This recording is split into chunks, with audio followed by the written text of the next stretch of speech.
Príjemný dobrý večer vám prajem, milí prítomní. Mi dovolte, aby som vám poďakoval za to, že ste dnes večer znovu prijali naše pozvanie. Dnes večer máme už druhé stretnutie zo semináru názvom Apokalypsa. A skôr než začneme toto dnešné naše stretnutie, by som chcel v niekoľkých minútach sa vrátiť, alebo niekoľkých sekundách sa vrátiť k tej téme, ktorú sme utorok večer spolu mali. Takú základnú informáciu, ktorú by som chcel pred každou prednáškou vysvetliť, že slovo apokalypsa je z gréckeho slova, v preklade do slovenčiny znamená odhalenie alebo zjavenie nejakého tajomstva a je to vlastne slovo, ktorým sa začína posledná kniha Biblie Zjavenie Jána. Sa začína týmto slovom, že je to apokalypsa Ježiša Krista, apokalypsa, zjavenie Ježiša Krista. Takže v rámci toho nášho semináru každý večer prichádzame k akémusi odhaleniu, akémusi poznaniu niečoho nového. Dnes budeme hovoriť o budúcnosti Európskej únie.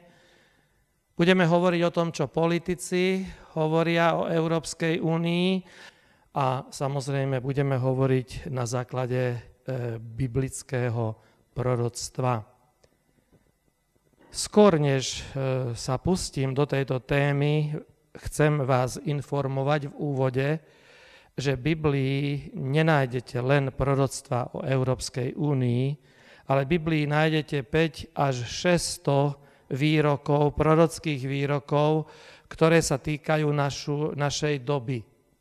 Toto je veľmi odvážne prehlásenie, ale keď pozorne listujete písmo sväté, tak nájdete tam zaujímavé proroctvá o našej dobe. Ja v úvode chcem niekoľko myšlienok z tých proroctiev prečítať, len aby ste sa zohriali na tú pracovnú teplotu. A prvé také proroctvo nájdete v druhej epištole apoštola Pavla Timóteovi, 3. kapitole, v prvých 5 veršoch. Pavel píše, ale to vec, že v posledných dňoch nastanú nebezpečné časy, lebo to budú ľudia, ktorí budú milovať seba, milovať peniaze, chválenkári, pyšní, rúhaví, rodičom neposlušní, nevďační, bohaprázdni, bez lásky, nesmierliví, ohovárackí, nezdržanliví, divokí, nemilujúci dobrého, zradný, náhly, nadutý, viacej milujúci rozkoše ako milujúci Boha, ktorí majú tvárnosť pobožnosti, ktorí však jej moc zapreli. A tú poslednú vetu už nemám odvahu ani prečítať. Apoštol Pavel ako keby hovoril o našej dobe. Skúste premýšľať nad tým, či je to pravda. V posledných dňoch nastanú nebezpečné časy, lebo tu budú ľudia, ktorí budú milovať seba. Poznáte niekoho, kto miluje seba? Poznáte niekoho, ktorý miluje peniaze? Poznáte niekoho, ktorý je pyšný, namyslený, sa vyťahuje? Alebo zažili ste už niekedy niečo také, že vám bol niekto nevďačný, niečo dobré ste mu urobili a potom veľmi rýchlo na to zabudol? Ľudia sú nevďační, nezmierliví, ohovárackí, nezdržanliví, nemilujúci dobrého, náhli, nadutí, ktorí majú tvárnosť pobožnosti podľa apoštola Pavla v závere dejín, ľudia sa budú hlásiť k Pánu Bohu. 87% Slovenska podľa posledného sčítania ľudu sa prihlásilo k viere, k nejakému náboženstvu, kresťanskej viere. A vyzerá naozaj tá naša krajina tak, že sme kresťania, a naozaj uplatňujeme tie kresťanské pravidlá, prenášame do praktického života. Ľudia majú tvárnosť pobožnosti, ktorí však jej moc zapreli. Keď čítame toto proroctvo, tak si uvedomujeme, že Biblia má pravdu. Biblia hovorí do našich dní. Vybral som ešte jedno ďalšie ukážkové proroctvo z Matúšovho evanjelia. Sú to slova Pána Ježiša. Matúšovo evanjelium 24. kapitola 3. až 8. verš. Keď sedel na Olivovom vrchu, pristúpili k nemu učeníci osobitne a riekli: Povedz nám, kedy to bude a čo bude znamením tvojho príchodu a skonania sveta. Ježiš odpovedal a riekol: Hľadte, aby vás niekto nezviedol, lebo mnohí prídu pod mojím menom a budú hovoriť, ja som Kristus a zvedú mnohých. Budete slýchať o vojnách a chýry o vojnách. Hľadte, aby ste sa nestrachovali, lebo toto všetko sa musí stať, ale ešte nie je koniec, lebo povstane národ proti národu, kráľovstvo proti kráľovstvu a bude bývať hlad, mor a zemetrasenia budú miestami. A toto všetko je len počiatkom predporodných bolestí sveta.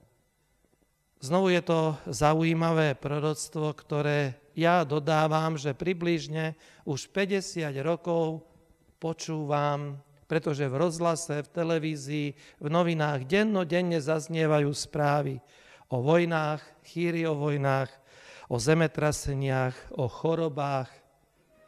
Je to znovu biblické proroctvo, ktoré sa naplnilo v našich dňoch. Znovu je to akési proroctvo, ktoré dokazuje, že Biblia nerozpráva krížom krážom nepravdivé veci, ale že Biblia je Božie slovo a Božiemu slovu je možné dôverovať. Božiemu slovu je možné veriť. Ešte posledné proroctvo by som chcel ukázať, ktoré sa ešte nestalo. Ale Biblia hovorí o tom, že budú znamenia na slnku, na mesiaci a na hviezdách a na zemi bude trápenie národov, nevediac kam sa podieť, keď bude hučať more a vlnobytie, takže ľudia zmŕtvejú od strachu a od očakávania toho, čo všetko príde na svet, lebo nebeské moci sa budú pohybovať.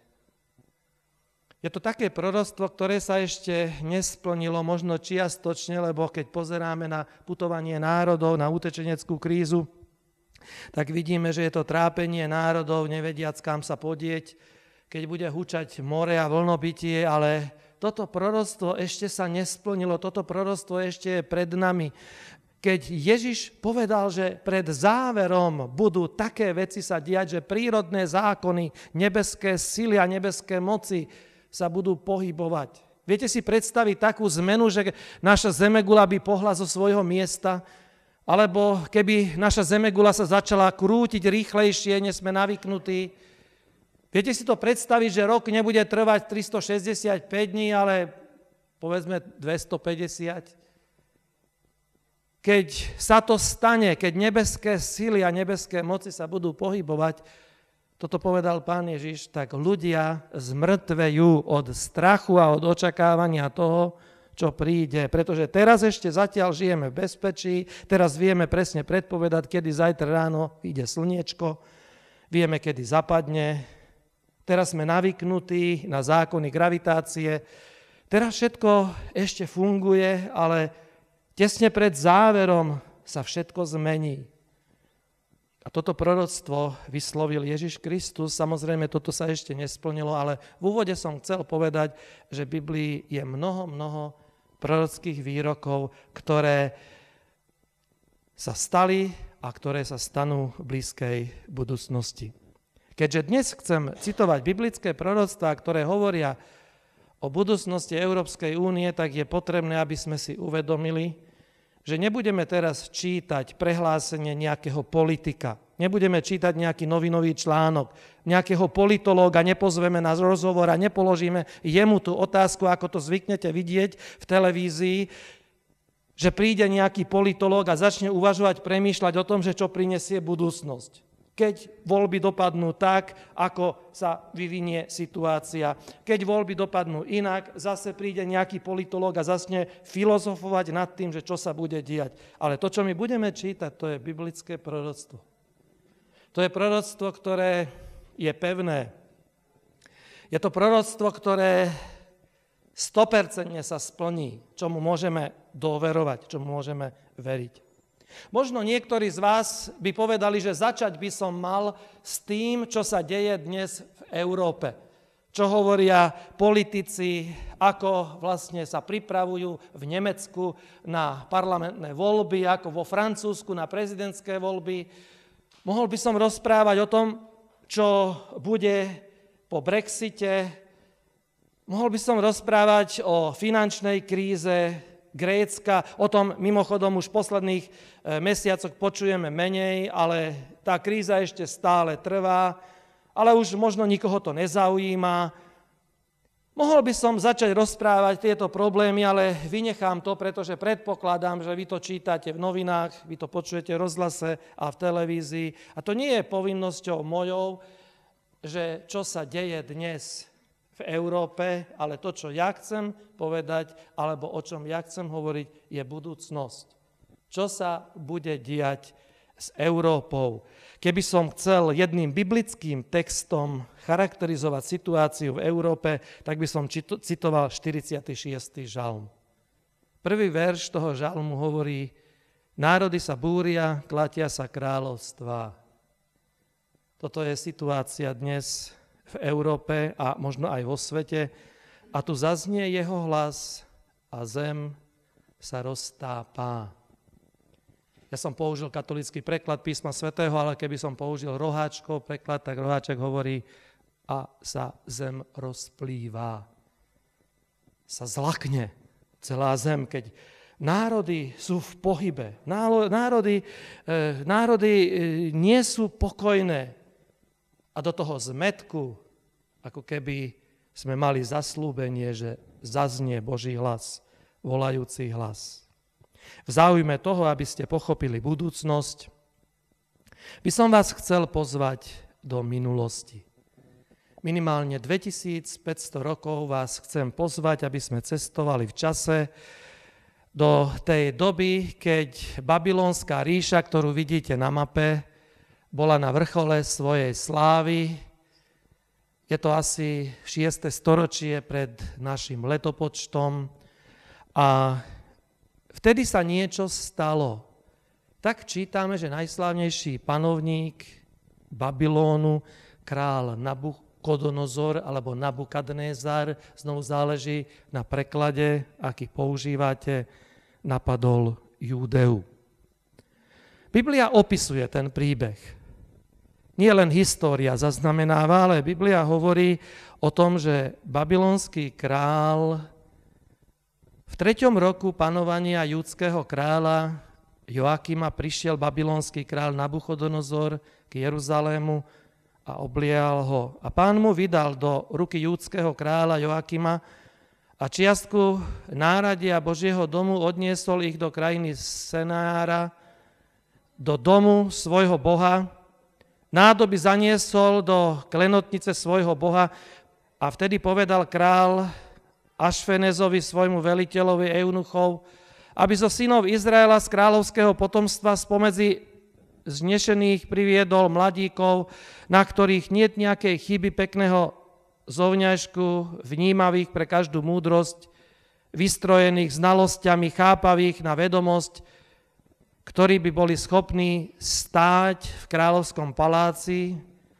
a aby ich naučili chaldejskému písmu a reči. Ja som prečítal ten biblický text, vám sľubujem, že nebudem tak veľa textov citovať, ale by som to chcel na úvod, čo sa stalo pred 2500 rokmi v Babylone, citovať priamo z písma svätého. Tu máme správu o tom, že babylonský král Nabuchodonozor napadol Judeu a zobral mládencov so sebou z Judska, Židov, do Babylónu, do babylonskej školy, aby ich vyučili babylonským vedám, babylonskému nejakému remeslu, jazyku a medzi tými mládencami, ktorí boli odvedení, bol aj prorok Daniel, ktorý písal jednu biblickú starozákonnú knihu. V 2. roku kráľovania kráľa Nabuchodonozora sa niečo stalo.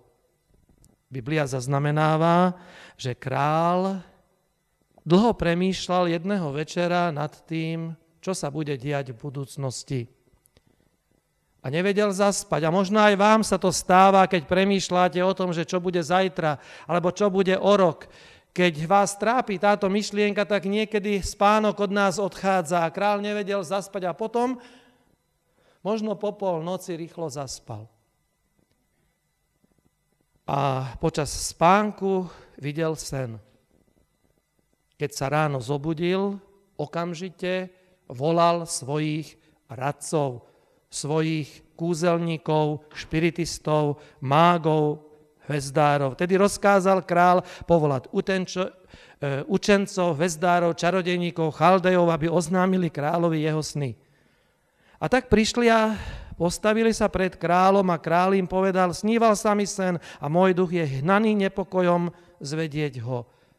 Chaldeji, teda kúzelníci, hovorili kráľovi aramejsky: kráľu, ži na veky, povedz svojim služobníkom sen a my povieme výklad. Ale král podľa rozprávania písma svätého trval na svojom. On nechcel povedať ani to, čo sa mu snívalo, a nechcel teda im jednoducho prezradiť, aby ho náhodou neoklamali a nevymysleli nejaký výklad, a od nich žiadal, aby povedali, ak sú kúzelníci, čarodejníci, ak teda vedia tajomstva odhaliť, nech povedia aj to, čo sa mi snívalo.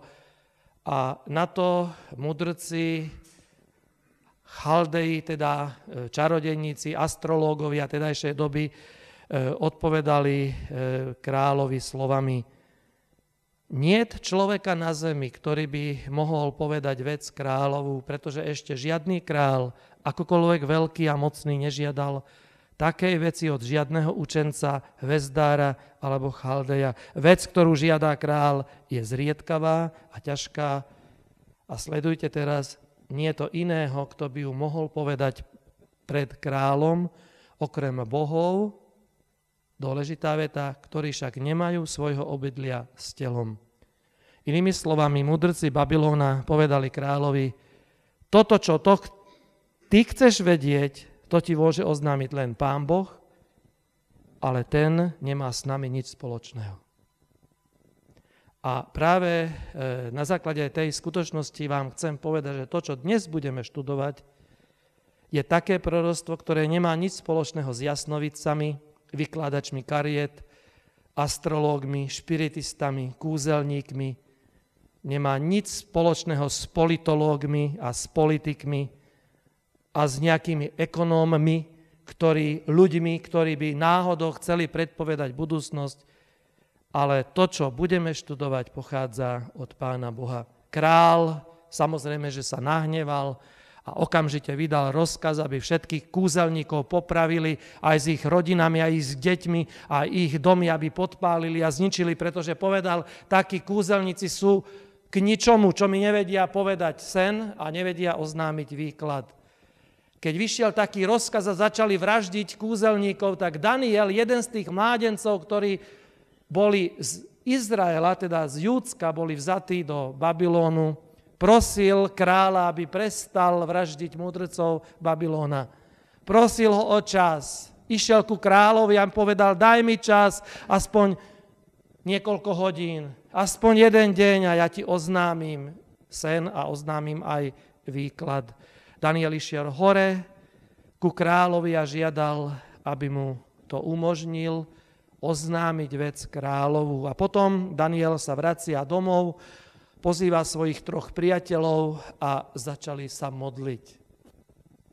Ak vy ste kresťania, tak možno niekedy aj vám sa to stáva, že keď máte nejaký problém, tak padnete na svoje kolená a prosíte Pána Boha: Pane Bože, pomôž mi, vyrieš ten môj problém. Oni sa začali modliť. A na druhý deň Pán Boh Danielovi zjavil sen. Daniel prichádza ku kráľovi a oznamuje sen. Budem čítať z Danielovej knihy z 2. kapitoly 27. až 28. verš. Zaujímavé je, že král, keď zvedavý očakáva, čo mu povie Daniel na druhý deň, bol prekvapený tým, ako Daniel začal zjavovať sen. Daniel nepovedal, že pozri sa, kráľu, nikto v tvojej ríši to nevie povedať, pretože všetci sú podvodníci, klamári, tí čarodejníci a kúzelníci, mal by si ich zlikvidovať. Ale ja ti to teraz poviem. Daniel nezačal takýmto spôsobom svoje jednanie, ale Daniel prichádza ku kráľovi a hovorí: král to, čo chcel vedieť, to nemôžu oznámiť mudrci, hvezdári, čarodejníci, ale je Boh na nebi, ktorý zjavuje tajomstvá. A A znovu zvýrazňujem, že to, čo príde za chvíľu, to zjavuje Pán Boh, to nie kúzelníci, čarodejníci. A potom Daniel povedal kráľovi nie len sen, ale povedal Daniel kráľovi aj to, čo tie myšlienky, ktoré ho zamestnávali. Tebe, o kráľu, prichádzali na posteli na rozum tvoje myšlienky a ty si premýšľal o tom, čo bude po tomto čase. A ten, ktorý zjavuje tajomstvá, ti oznámil, čo bude. Videnie, ktoré si mal, je o budúcnosti. Král sa zaujímal o to, čo bude v budúcnosti a budeme čítať od 31. verša po 36. Ty kráľu si videl nejaký veľký obraz a ten veľkolepý obraz, ktorého blesk bol náramný, stál pred tebou a bol na pohľad strašný. Hlava obrazu bola z výborného zlata, jeho prsia a jeho ramená boli zo striebra, jeho brucho a jeho bedrá z medi a jeho hnáty zo železa a jeho nohy čiastočne zo železa a čiastočne z hliny. A hľadel si dotiaľ, až sa otrhol kameň, ktorý nebol v rukách a uderil obraz do nôh, ktoré boli zo železa a z hliny a rozbili ich na prach. A vtedy bolo razom rozdrvené železo, hlina, meď, striebro i zlato. Bolo to ako plevy z hlumna letného času a odniesol to vietor. Takže sa tomu nenašlo niekde miesta a kameň, ktorý uderil obraz, stal sa veľkým vrchom a naplnil celú zem. To je sen a jeho výklad tiež povieme kráľovi alebo pred kráľom. Král, babylonský král, bol modloslužobník.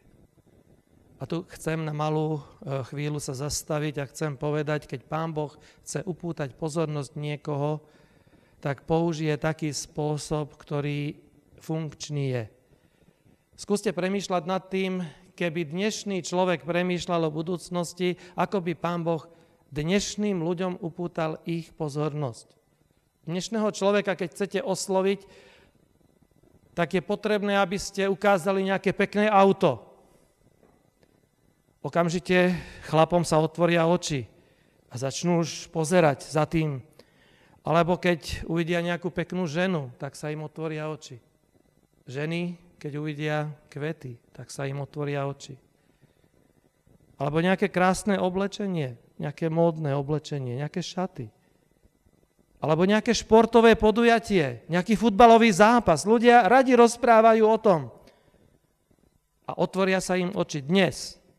Ale v tedajšej dobe, keď babylonský panovník bol modloslužobník a keď Pán Boh chcel upútať jeho pozornosť, aby veril tomu, čo teraz nasleduje, tak mu ukazuje sochu, pretože on takéto sochy uctieval.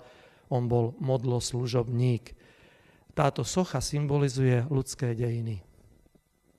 Ty si chcel vedieť, čo prinesie budúcnosť, tak tu máš pred sebou. Toto je budúcnosť. Dejiny sú ako táto socha, ktorú král Nabuchodonozor pred 2000 rokmi videl. Daniel povedal, že socha na povrchu bola vyleštená. Chcem na niekoľko sekúnd spolu s vami premýšľať, ako to vyzerá s ľudskými dejinami. Ako to historici robia, ako to historici píšu tie dejiny. Historici milujú leštenie. Nie len dnes, ale aj v minulosti. A nie len v našej kultúre, ale aj v tých starých civilizáciách to tak robili, že historici, keď písali dejiny, tak vynechali z dejín tie tmavé stránky. A vždy tam napísali len tie slávne dejiny. Dejiny sú vyleštené. Na povrchu, keď sa pozriete na dejiny, Daniel hovorí kráľovi, pozri sa na tú sochu, tá socha je vyleštená. Keď zoberiete do ruky nejakú historickú knihu, ktorá opisuje dejiny slovenského národa, tak tam nájdete len slávne chvíle, vyleštené dejiny. Pretože historici to radi robia. Keby ste čítali babylonské dejiny, takisto by boli vyleštené, pretože tie smutné veci sú vynechané. Keby ste zobrali komunisti, ako písali dejiny, oni tiež písali len tie slávne dejiny. My to poznáme, my starší, ako to vlastne bolo. A potom, keď padol komunizmus, zase prepísali dejiny. Historici milujú leštenie dejín, ale v skutočnosti Daniel hovorí kráľovi, tá socha na pohľad, tá socha je strašná. Aké sú ľudské dejiny? Chce povedať Daniel kráľovi, že životy tých ľudí v dejinách, tie vojny, to utrpenie, čo museli ľudia prežiť v histórii, to prenasledovanie, krve prelievanie a tá bieda, cez ktorú ľudia prechádzali v minulosti, tie ľudské dejiny a životy jednotlivých ľudí neboli slávne. Ale na pohľad tá socha bola strašná. V skutočnosti dejiny sú strašné. Ďalšia zaujímavosť je, že len hlava tej sochy bola zo zlata. Prsia boli zo striebra, brucho z medi, nohy zo železa a chodidlá z hliny, teda čiastočne z hliny a čiastočne zo železa. Inými slovami, my sa pýtame, na čom stoja ľudské dejiny. Na akej pevnej pôde stoja. Čiastočne chodidlá sú čiastočne z hliny a čiastočne zo železa. To je ďalšie ponaučenie. My niekedy si myslíme, že my máme veľmi pevný základ pod sebou a istota, bezpečnosť. Niekedy aj politici nás presviedčajú o tom, že keď nás volíte, tak budete mať istotu. Banky nám hovoria, vložte peniaze do našich bank a budete mať istotu, že o ne neprídete. Na čom vlastne stoja tie ľudské dejiny? Hlina na hline. Hlina a železo spolu. To, čo vidíme na tej soche, je morálny obraz sveta. Zaujímavé je, že hodnoty stále klesajú. Nám v škole povedali, že stále rastieme. Je tu nejaká evolúcia, alebo rastieme morálne, stále sme lepšie a lepšie na tom, ale hodnoty podľa Pána Boha najprv je zlato, striebro, meď, železo, nakoniec hlina. Stále je to menej a menej cenné a na konci hlinu nájdete na roli, kde končia vlastne ľudské dejiny. Toto prinesie budúcnosť. Nie rast, ale klesanie. A ešte jeden posledný element tohto videnia, ako bola socha rozbitá. To je veľmi dôležitá správa. Text biblický hovorí 34. a 35. a hľadel si dotiaľ, až sa otrhol kameň, ktorý nebol v rukách, ja dodávam človeka, a udrel obraz do nóh, ktoré boli zo železa, z hliny, rozbil ich na prach. A vtedy razom rozdrvené bolo všetko, železo, hlina, meď, striebro i zlato. A bolo to ako plevy z humna letného času a odniesol to vietor tak, že tomu sa nenašlo nikde miesta. A kameň, ktorý uderil obraz, stal sa veľkým vrchom a naplnil celú zem. Je to veľmi zaujímavá informácia, pretože podľa Biblie dejiny ľudstva budú ukončené bez zásahu ľudskej ruky.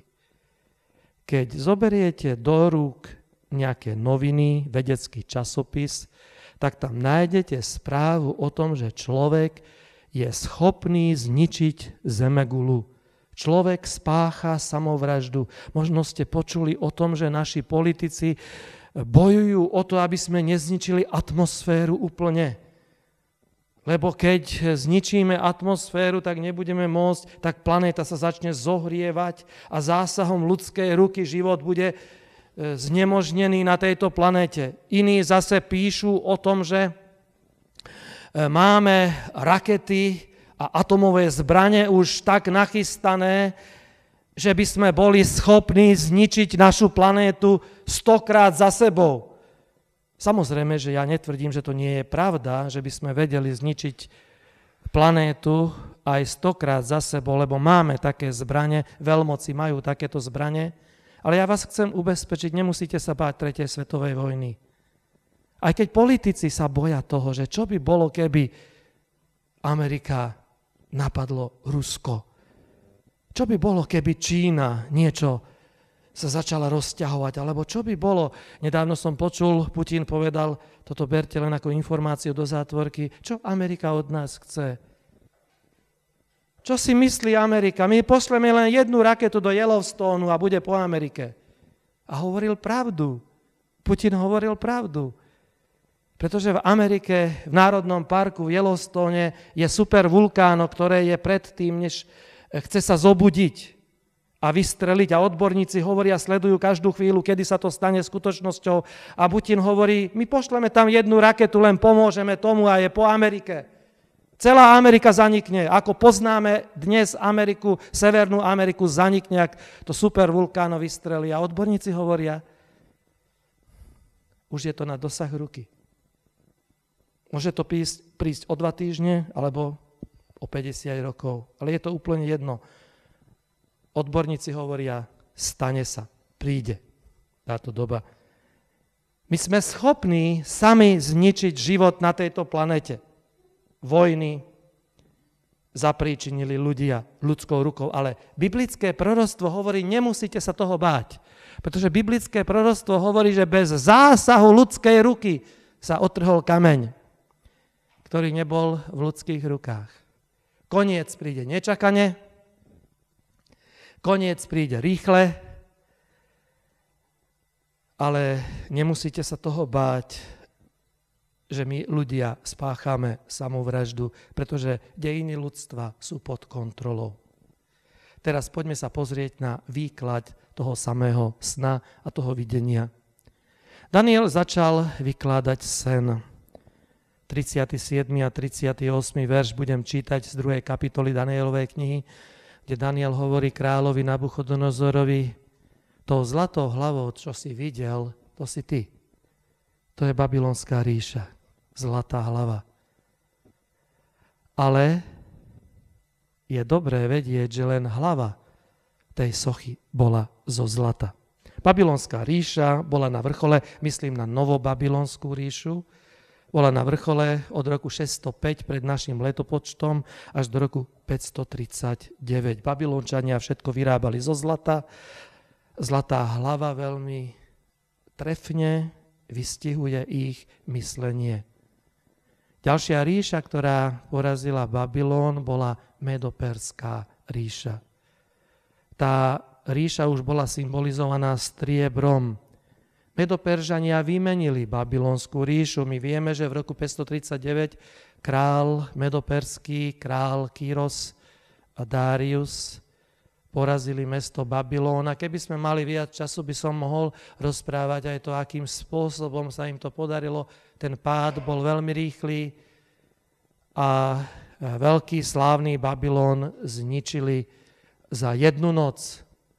To bola veľmi vážna porážka. Tu na mape vidíte, na tej malej mape, vidíte rozloženie Medoperskej ríše. Tá ich sláva medoperská bola ukončená v roku 331 pred našim letopočtom práve s Grékmi. Alexander Veľký vtedy porazil Medoperžanov a Médsku ríšu symbolizuje vo videní teda medené brucho. Daniel povedal, ako tie jednotlivé ríše pôjdu za tebou. Po tebe príde ďalšia ríša, nižšia ako je tvoja, potom tretia ríša, medená, a to bude panovať po celej zemi. Grécka ríša trvala až do roku 168. pred Kristom, keď Grékov vystriedali Rimania. Prichádzajú železné nohy. 40. verš hovorí, a 4. kráľovstvo bude tvrdé ako železo, lebo železo drví a krúši všetko, a vtedy ako železo, ktoré poláme to všetko, tak aj ono rozdrví a poláme.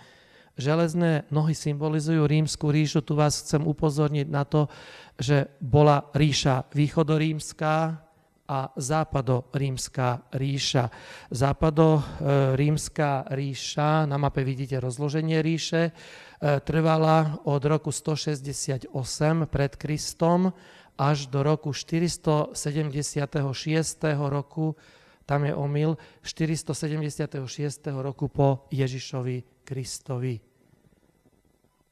Keď Ježiš Kristus tu bol na zemi, tak vieme z histórie, že rímski vojaci vlastne ho pribili na kríž a tak ďalej. To bola rímska ríša. Východorímska ríša trvala až do roku 1460. Východorímsku ríšu až Turci, o tom sme hovorili útorok večer rozložili a zničili definitívne východorímsku ríšu, ktorá vlastne v Konštantinopole alebo neskôr v Istanbule malo to hlavné svoje mesto. Chodidlá boli čiastočne zo železa a čiastočne z hliny. Daniel hovorí, sledujte, a že si videl nohy a prsty čiastočne z hrnčiarskej hliny a čiastočne zo železa, to znamená, že to bude rozdelené kráľovstvo, ale bude v ňom ešte niečo z pevnosti železa, lebo si videl železo zmiešané s hlinou obyčajného blata a prsty na nohách čiastočne zo železa a čiastočne z hliny znamenajú, že kráľovstvo bude z čiastky silné a čiastky krehké. Rímska ríša v roku 1460 zanikla, alebo 476, západorímska ríša, ale nezanikla. Rímska ríša ďalej pretrváva. Máme tu rímske právo. Ak niekto z vás študoval právo, tak rímske právo dodnes platí. Rímske právo tu máme a rímske náboženstvo, rímsku kultúru, rímsku filozofiu, niečo z pevnosti železa. A to železo sa nesmieša s hlinou, nespojí, nedrží pevne pohromade. Podľa videnia svet pred koncom bude rozdelený, 43. verš. A to, že si videl železo zmiešané s hlinou obyčajného blata, znamená, že budú spojení na spôsob semena človeka, ale nebudú pevne lnúť jeden k druhému, tak ako železo sa nespojí s hlinou. To je obraz Európy. Železo a hlina pohromade sa nespojí, silné a slabšie štáty sa nespoja, aj keď snahy budú, aj boli v minulosti, ale boli zbytočné. Keď sa pozriete na dejiny, tak zisťujeme, že aj vojensky boli také snahy spojiť Európu a vytvoriť jednu veľkú európsku ríšu. My vieme z histórie, že Napoleon tiež mal takú túžbu spojiť Európu a založiť veľkú európsku ríšu. Poznáme históriu, že keď prehral bitku u Waterloo, tak vieme, že skoro vyhral, ale predsa prehral. V zúfalstve padol na svoje kolená, volal k nebesiam a kričal a nadával, že sám všemohúci je proti mne. Pretože skoro vyhral a predsa prehral. A historici dodávajú, že Napoleon mal pravdu, sám všemohúci bol proti. Pretože v Biblii je napísané, že tak ako železo sa nespojí s hlinou obyčajného blata, budú spojení na spôsob ľudského semena, ale nebudú pevne lnúť jeden k druhému. Tak ako železo sa nespojí s hlinou, nie je to možné, aby sa to spojilo. 2500 rokov staré proroctvo stačilo k tomu, aby Napoleon nedosiahol svoj cieľ, svoj plán. Pred prvou svetovou vojnou panovníci na európskych trónoch boli príbuzenstve, boli bratranci, švagrovia, ktorí vládli v celej Európe. Napriek tomu vypukla prvá svetová vojna. A tá prvá svetová vojna vyžiadala vyše 10 miliónov obetí. Zbytočne. Pretože stačila jedna jediná veta, ktorá zaznela pred 2500 rokmi, nebudú pevne lnúť jeden druhému, tak ako železo sa nespojí s hlinou. Hitler tiež chcel založiť Európsku úniu. V jeho vojne zahynulo 70 až 80 miliónov ľudí zbytočne. On chcel tretiu ríšu, ale sa mu to nepodarilo. A keď položíte otázku, že prečo, tak preto, lebo v Biblii je to napísané, že nikdy nebude pevne lnúť jedna krajina k druhej. 2500 rokov staré proroctvo, jedna jediná biblická veta stačila k tomu, aby sa to nepodarilo. Tak ako železo sa nespojí s hlinou, takisto nebudú európske štáty silné a slabšie spojené dohromady. Dnes Tu máme politickú jednotu. Naši politici možno nečítajú Bibliu, neskúmajú Danielové proroctvá a sa dali dohromady. Vytvorili Európsku úniu, silné a slabšie štáty. My vytvoríme niečo skrz na skrz. Nás nezaujíma biblické proroctvo, nás nezaujíma to, čo hovorí Pán Boh. My, ľudia, sa dohodneme a my zmeníme dejiny a politici sa dali dohromady. Je síce pravda, že sú problémy s Gréckom. Veľká Británia chce odísť z Európskej únie. S Talianskom sú problémy, s európskou menou, s eurom sú problémy. Euro je pred krachom, aj keď to noviny nepíšu, aj keď ľudia bežne o tom nevedia. Ale odborníci o tom hovoria, že európska mena nemá budúcnosti. Ale ja nechcem tu robiť žiadnu paniku, ale chcem hovoriť o tom, že ešte zatiaľ tá Európska únia funguje, ale aká je budúcnosť Európskej únie? Keby politici študovali Bibliu, boli by iného názoru, než v skutočnosti sú. Viete, čo ma prekvapuje? To, že veľká väčšina politikov sa hlási ku kresťanstvu. Veľká väčšina politikov o sebe tvrdí, že veria tomu, čo je napísané v Biblii. A predsa veria tomu, že Európa vydrží. Neviem, či viete, kto je Merkelová. Nie, ona je dcéra reformovaného farára. Ona je veriaca žena. A možno poznáte aj našich politikov, ktorí sa hlásia ku kresťanstvu. Možno každý týždeň chodia aj do kostola, ale Bibliu nečítajú. Pretože keby čítali písmo sväté, tak by vedeli, že im to nevydrží. Pretože písmo sväté pred 2500 rokmi, Biblia to hovorila, že to nebude držať. Pán Boh je iného názoru. Ako Napoleon kričal, sám všemohúci je proti mne, by mohli kričať aj dnešní politici. Nielen ten anglický politik Nigel Farage, ktorý stále bojoval proti Európe a Európskej únii, ale všetci by mohli povedať, my sa snažíme o niečo, my sa snažíme spojiť silné a slabšie štáty, ale Pán Boh je iného názoru. Európa nikdy nebude pevne stáť, nikdy nebude Európska únia konkurovať Amerike. Ale biblické proroctvo je zaujímavé pre nás preto, lebo Biblia hovorí o budúcnosti. Čo sa stane za dní týchto kráľov, ktorí sa dali dohromady? Budem čítať 45.